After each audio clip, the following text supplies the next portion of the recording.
Oi meninos, dando seguimento aqui às nossas atividades relacionadas à ordem social, vou falar um pouquinho sobre a Previdência Social. Vamos lá. Observem que o artigo 201, ele vai falar sobre a Previdência Social. A Previdência Social no Brasil, ela, de uma forma geral, ela é organizada sob a forma do Regime Geral de Previdência Social, o chamado RGPS, né? Turma, primeira coisa que vocês têm que saber, nós temos vários regimes de previdência. Então, às vezes a gente tem um advogado, que é uma boa área de atuação, é o regime de previdência social, né? É o advogado que se especializa, né, em direito previdenciário. Mas eu quero que vocês saibam primeiro que nós temos diversos regimes de previdência. Por que nós temos diversos regimes de previdência? Porque, olha só, nós temos o regime geral de previdência social, que abrange, gente, aquelas pessoas seletistas, aqueles trabalhadores que são regidos pela lei da CLT, tá certo? Que são os trabalhadores da iniciativa privada, em regra. Além disso, nós temos os regimes próprios de previdência social. Quem são as pessoas que possuem regime próprio de previdência social? São, em regra, gente, os servidores públicos. Os servidores públicos, eles possuem um regime próprio de previdência social. Então, eles possuem regras próprias da previdência, tá certo?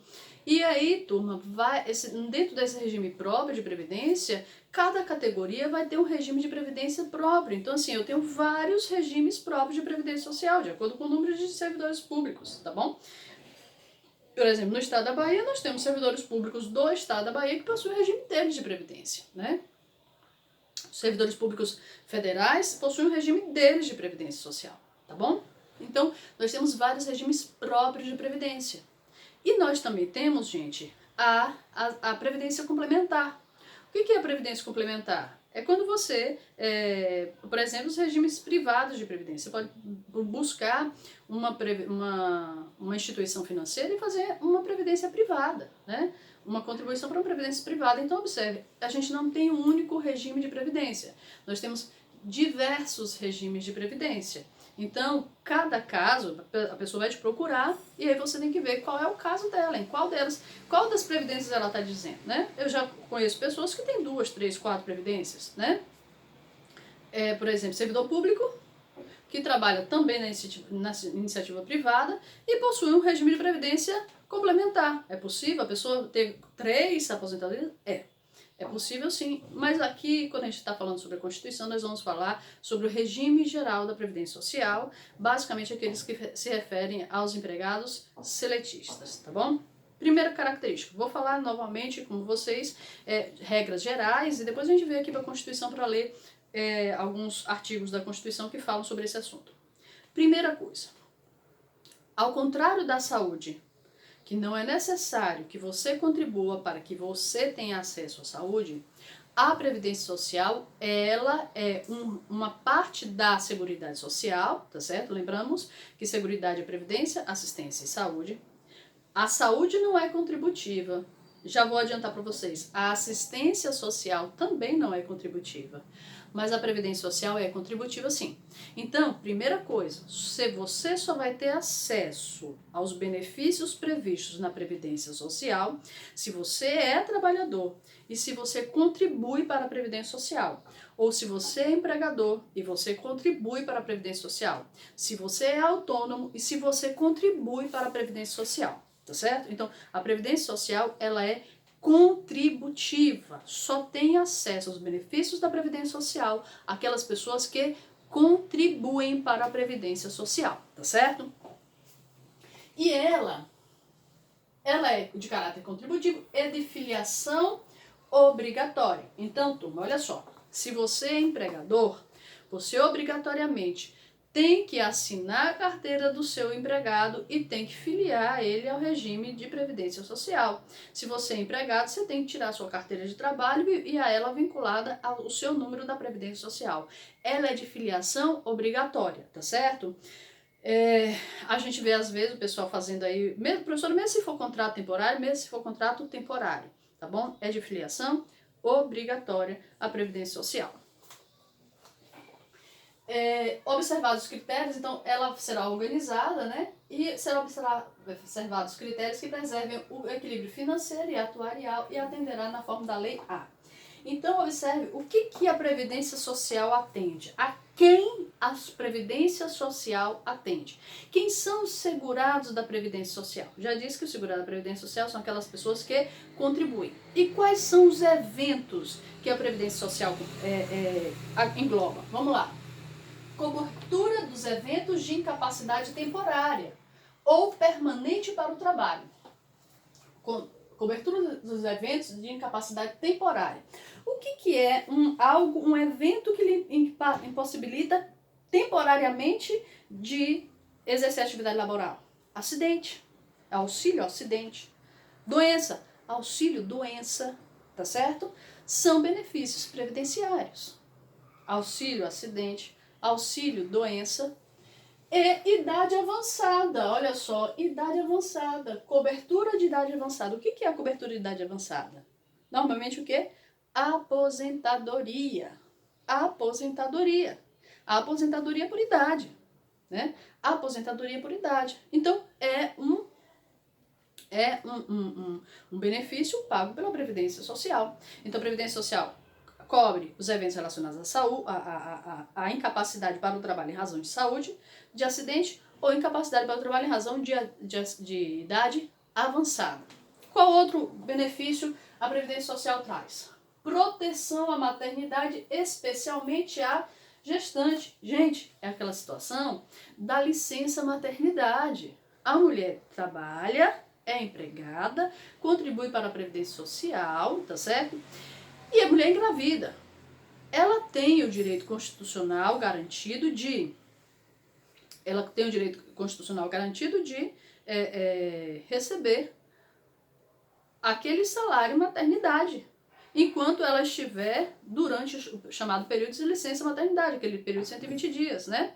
Que são 4 meses. Então, durante aqueles 4 meses em que ela vai ficar afastada por questão da gravidez para cuidar do seu filho, ela contribuiu, gente, para a Previdência Social. Então, aquilo não é o empregador que está dando. A gente tem essa mania de achar aqui no Brasil que o empregador faz favor. Não, o empregador faz favor nenhum. Ele precisa do empregado para poder tocar o negócio dele. E a mulher, quando ela sai de licença maternidade, ela não está expoliando do empregador, ela contribuiu. Então, ela tem direito de receber essa licença maternidade durante o período em que ela fica afastada das suas atividades, porque por razões óbvias, razões lógicas, ela não pode exercer atividade laboral, tá certo? Então é chamada licença maternidade. Também a Previdência Social, ela assegura a proteção ao trabalhador em situação de desemprego involuntário. É aquela situação em que o empregado, né, do trabalhador, o trabalhador, ele foi demitido sem justa causa, é o chamado desemprego involuntário, tá? Ele foi demitido sem justa causa. E aí, gente, ele faz direito ao quê? Faz direito ao seguro-desemprego.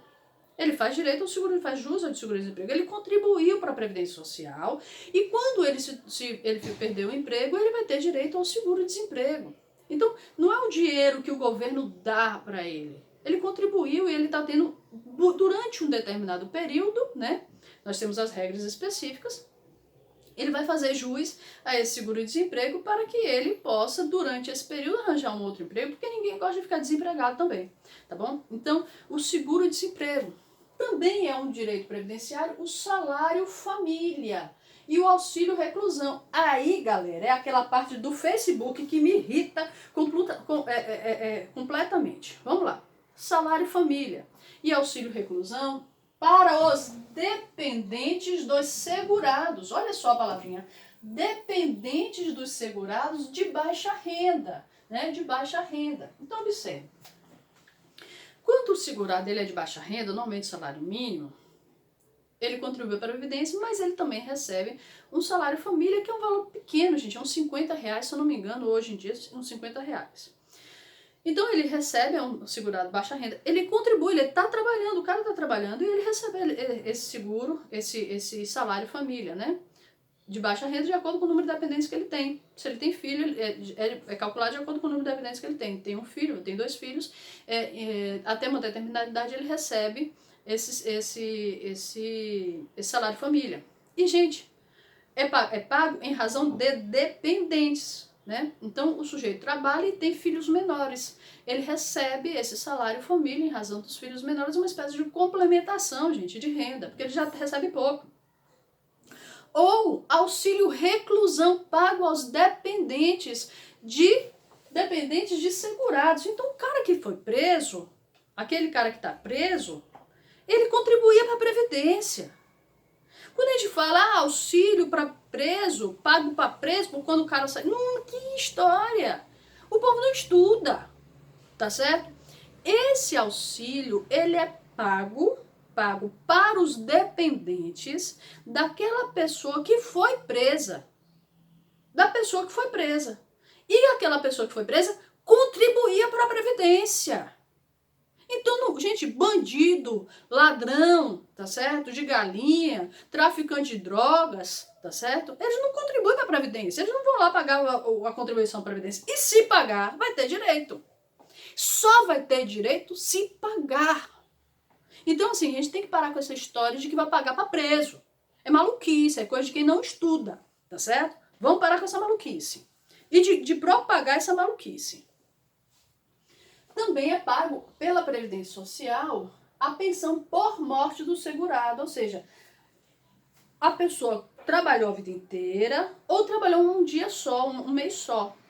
Ele se tornou segurado da Previdência Social, morreu, ele vai deixar pensão por morte. Pensão por morte para quem? Para a mulher ou homem, ao cônjuge ou companheiro e dependentes. E aí, gente, cada vez mais eles estão... Quando nós tivemos uma reforma da Previdência, né? Nós tivemos a reforma da Previdência. E essas regras todas, elas estão sendo alteradas, né? A reforma da Previdência, ela foi aprovada e as regras estão sendo alteradas. E lecionar direito previdenciário é muito complicado por causa disso, né? Nós tivemos a reforma da Previdência em 2004 e o ano passado, em 2019, nós tivemos outra reforma da Previdência, né? Para ver em relação a qual o valor. Antigamente, a pensão por morte era no valor integral, né? Do salário que a pessoa recebia ou da aposentadoria que a pessoa recebia. Agora já existe uma forma de cálculo diferente, né? Mas quando vocês chegarem lá no 9º semestre, o professor de vocês vai passar essa forma de cálculo porque vai passar a forma de cálculo mais atualizada, né? Então, observe que a Previdência Social, gente, ela é uma parte da Seguridade Social em que necessariamente só vai receber os benefícios da Previdência Social aquelas pessoas que contribuíram, tá bom? Seguindo, não se pode adotar requisitos ou critérios diferenciados para a concessão dos benefícios, ressalvados nos termos da lei complementar a possibilidade de previsão de idade e tempo de contribuição distintos da regra geral para a concessão de aposentadoria exclusivamente em favor dos segurados com deficiência, né? Então, gente, em regra, nós não temos, né, critérios diferenciados. Em regra, nós temos o tempo de contribuição para que as pessoas, a idade e o tempo de contribuição para que as pessoas elas possam se aposentar. Então, em regra, a gente não pode estabelecer critérios diferenciados. Todavia, gente, a Constituição já excepciona as situações em que nós podemos ter critérios diferenciados, tá certo? E quais são essas situações? Pessoas que venham apresentar alguma deficiência, né? As pessoas que venham apresentar alguma deficiência. Então, essas pessoas, elas, acompanhadas por uma equipe multidisciplinar, etc. Então, essas pessoas com deficiência, elas podem ter um critério diferenciado para a concessão dos benefícios, tá bom? E principalmente no que diz respeito à concessão de aposentadoria, cujas atividades exercidas com efetiva exposição a agentes químicos, físicos, biológicos prejudiciais à saúde. Então, por exemplo, aquelas pessoas que trabalham com radiação, né? As pessoas que trabalham tirando raio-x, né? Elas são, apesar de todos os equipamentos de proteção individual, elas estão muito expostas à atividade nociva à sua saúde. Então, nestes casos em que a pessoa exerce atividade que ela seja exposta o tempo todo, que é natural da sua atividade, que ela seja exposta a elementos que sejam prejudiciais à sua saúde, essas pessoas têm o direito a um critério diferenciado para o cálculo de sua aposentadoria, tá bom? Assim, Então, dessa forma, em regra, não se pode estabelecer critérios diferenciados para a concessão de benefícios, em particular da aposentadoria, exceto nessas duas situações, na situação do deficiente e na situação de pessoas que trabalham em áreas complexas, né, em que elas se sujeitam sujeitam a sua saúde, né, a fatores externos que venham abreviar-lhe a vida. Então, nesse sentido, o critério de concessão de aposentadoria pode ser diferenciado, né? Nenhum benefício que substitua a contribuição ou rendimento poderá ser inferior ao salário mínimo, né? Todos os salários de contribuição são são utilizados para o cálculo do benefício, né? E eles devem ser devidamente atualizados, porque, imagina, você contribui por 30 anos, né? 30 anos, às vezes você contribui, a moeda é uma, depois muda a moeda, né? Então, todo o seu salário de contribuição, ele vai ser levado em consideração e faz-se um cálculo para atualizar o valor, tá bom? E é assegurado o reajuste dos benefícios para que se mantenha o valor real. O que é o valor real de compra? É manter o poder de compra sempre atualizado, tá? É o que você possa comprar 1 quilo de arroz hoje e daqui a 10 anos, com aquele mesmo benefício, você possa também comprar 1 quilo de arroz. Não é a atualização do valor nominal, não, tá? É do valor real mesmo, manter o seu poder de compra com benefício.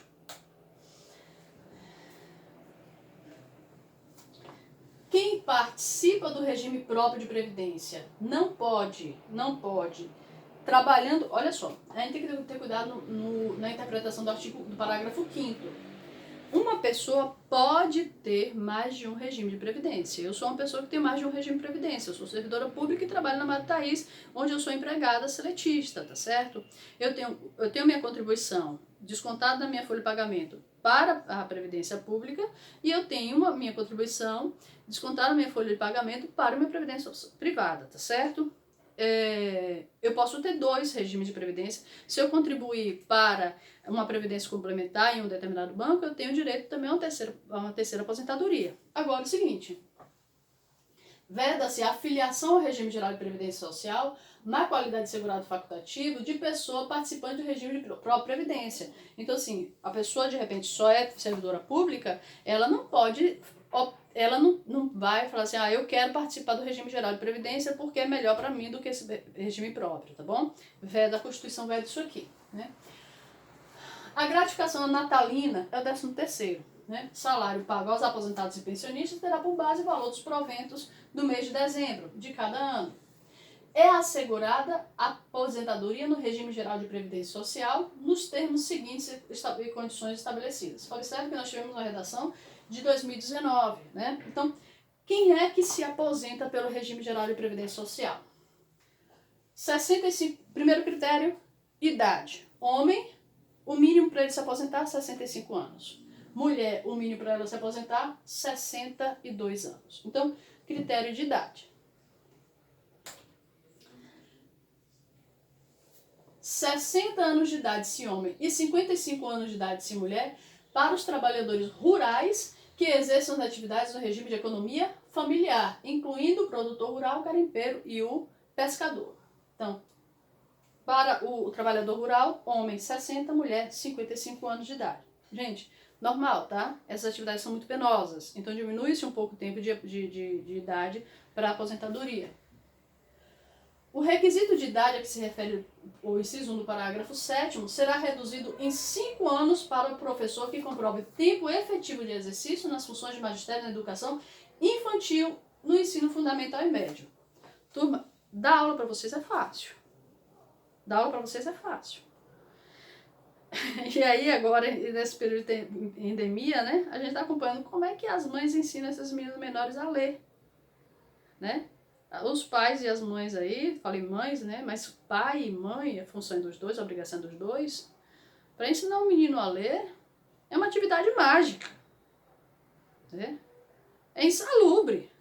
Eu diria até insalubre uma professora que fica lá, imagine vocês aí, com 15 meninos de 4 anos de idade em sala de aula. Coisa maluco.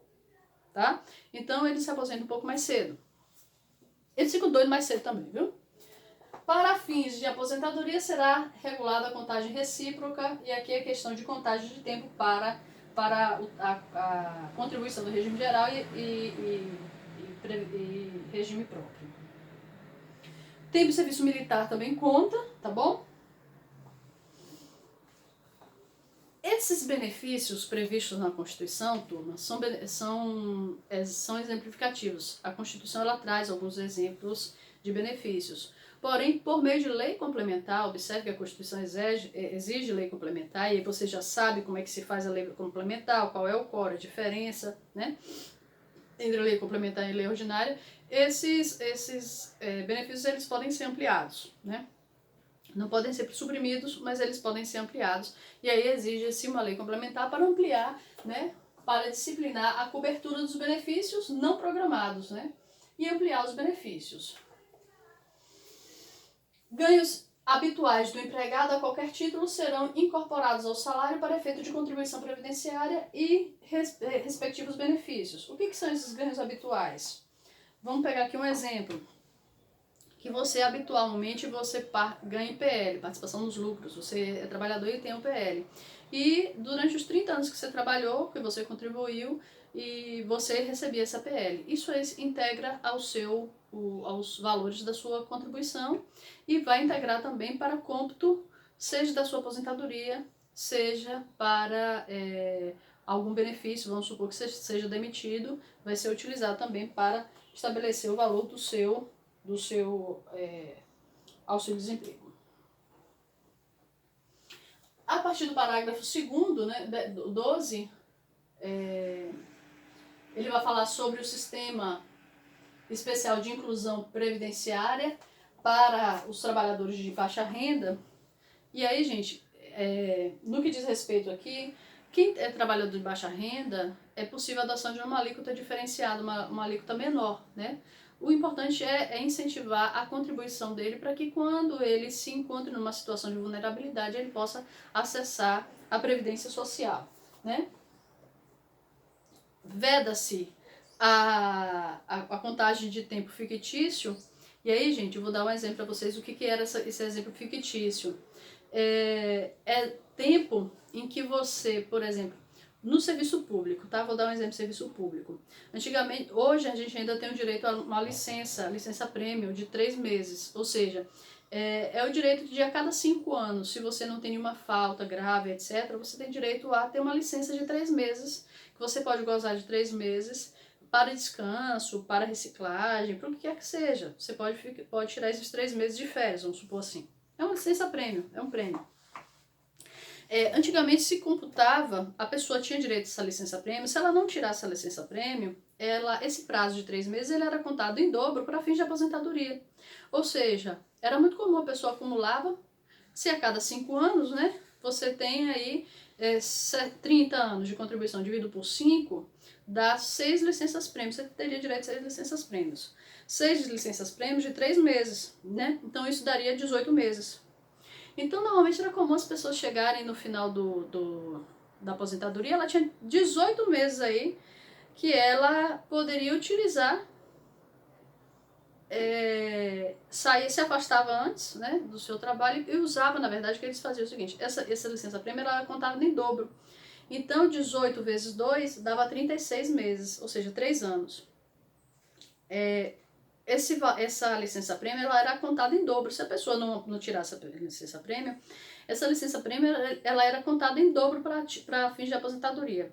O que isso significa? As pessoas não tiravam a licença prêmio, trabalhavam, né, durante todo o período, e faltando 3 anos para se aposentar, elas davam entrada na aposentadoria e utilizavam essa licença prêmio para contagem do tempo que faltava. Então era o que a gente chamava de contagem de tempo fictício, né? Ela usava, em vez de elas trabalharem 30 anos, trabalhavam 27 anos e usava esses 36 meses de licenças prêmios que tinham direito, mas que eles não tinham gozado, para fins de resto de cálculo de aposentadoria.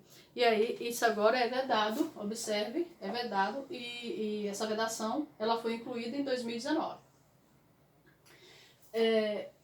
A lei complementar estabelecerá vedações, regras e condições para a acumulação de benefícios previdenciários. Então, a gente tem uma lei complementar aqui que fala sobre a acumulação de benefícios previdenciários, né? Os empregados dos consórcios públicos e das empresas públicas, nós já vimos, né, nós já falamos sobre isso, que quem trabalha em empresa pública, Banco do Brasil, Caixa Econômica, eles são seletistas, né? Sociedade de Economia Mista, né? E suas subsidiárias são aposentados compulsoriamente, observado o cumprimento do tempo mínimo de contribuição ao atingir a idade máxima de que trata o inciso 2, parágrafo 1º do artigo 40, que hoje é de 70 anos de idade. Então, é a chamada aposentadoria compulsória. O 202, gente, vai falar a partir de agora sobre a previdência complementar, né? A previdência complementar, gente, é aquela competência, aquela previdência facultativa. Você vai ter a previdência complementar, se você assim preferir, né? Onde você contribui, você tem, você pode contribuir, você pode procurar uma agência privada, uma instituição privada e fazer uma previdência privada. E essa previdência privada, ela é facultativa, se faz se você quiser. Ela será complementar e será facultativa, né? Ela será paga de forma autônoma. Então, assim, você vai pagar de acordo com descontado já na sua folha de pagamento para o regime geral. E aí, se você quiser, você procura uma agência privada e faz um outro e você paga separado. Então, você vai pagar dois regimes de previdência, tá certo? E a Constituição fala, né? É um direito de quem faz isso, ter a informação sobre o valor que você está investindo, né? E sobre como é que esse dinheiro está sendo gerido. A União, os Estados, o Federal e os municípios, eles não podem financiar regimes privados de previdência, tá certo? Exceto se na condição de patrocinador, né? De patrocinador. É possível, por exemplo, isso a gente tem visto agora, em que você paga o regime geral sobre o valor máximo da aposentadoria, que é 4 mil e poucos reais, e aí é pago sobre um determinado valor, porque agora é possível combinar, gente. Se você tem o máximo de valor pago pela aposentadoria no regime geral, se eu não me engano, é 4.800 reais. Então você só paga a previdência sobre 4.800 reais. O que é sério, você não paga, tá certo? Mas antigamente, agora nos regimes próprios, por exemplo, nos regimes próprios não, no regime próprio você pagava sobre a totalidade para você se aposentar com a totalidade. Professora, eu não entendi, eu vou explicar, gente. Quem contribui para o regime geral de previdência social, quando se aposenta, só se aposenta com o teto da previdência social, que é 4 mil e poucos reais. Tá certo? Se você ganha 10 mil reais em iniciativa privada, você só vai pagar em cima de 4 mil e pouco, e quando se aposentar, vai se aposentar com 4 mil e pouco. É isso, no regime geral. No regime próprio, não. Se você é procurador da República, se você é juiz, etc., você vai contribuir em cima de 20 mil e vai se aposentar com 20 mil. Você vai contribuir em cima de 30 mil e vai se aposentar com 30 mil, né? E agora, os governos, eles estão querendo fazer o quê? Eles estão querendo fazer que você migre, né? Você pague, migre não, que você pague tão somente em cima daquele valor máximo da Previdência Social, né? A pessoa vai pagar, quem é juiz, vai pagar em cima de 4 mil. Quando ele se aposentar, vai receber 4 mil em cima da Previdência, do valor que ele pagava a Previdência, e aí ele vai fazer um regime de Previdência complementar, né? Vai procurar uma instituição privada e vai contribuir o restante do que ele quiser para essa Previdência privada. O pessoal tem feito o cálculo e parece que tem sido mais interessante. Em vez de contribuir no valor total para se aposentar com 20 mil, 30 mil, pagar no valor mínimo, se aposentar, receber do Estado aqueles 4 mil e pouco, e o restante fazer um plano de previdência privada, que me parece que a rentabilidade é maior. Então, às vezes você contribui, né, e consegue programar uma aposentadoria de 40 mil. Então, é nesse sentido aí, tá?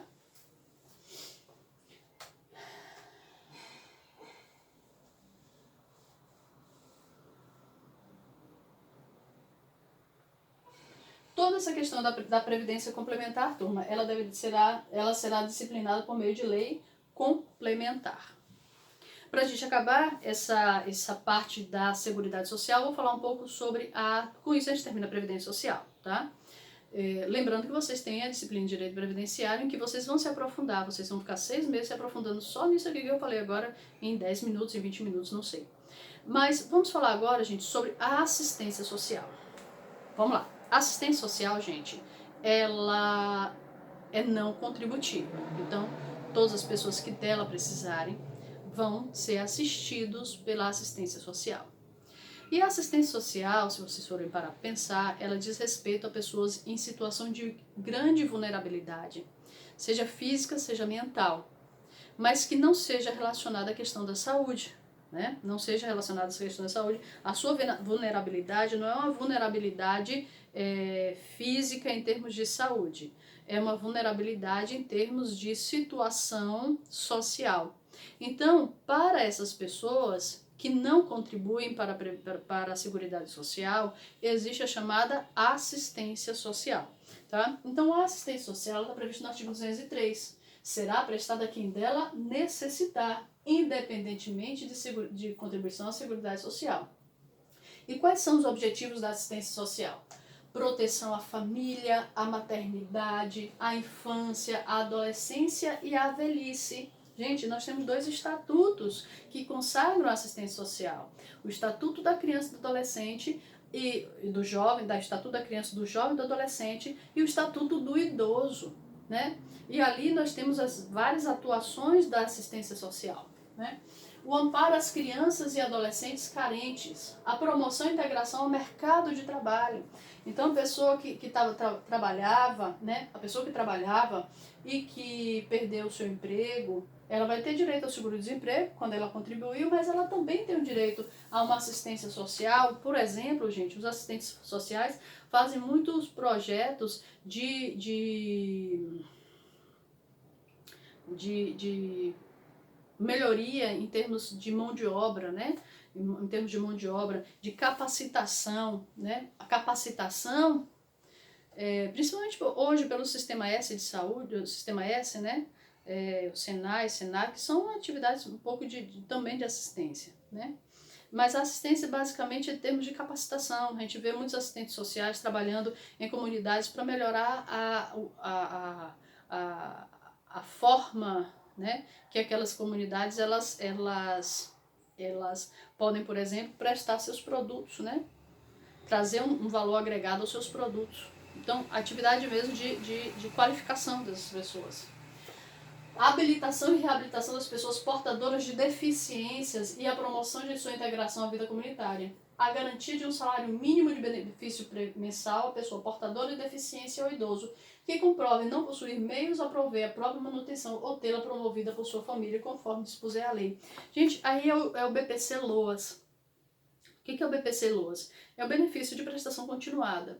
Seja a pessoa que tenha deficiência, seja ao idoso que não tenha condições de manter sua própria manutenção. Observe, BPC-LOAS, gente, não é aposentadoria.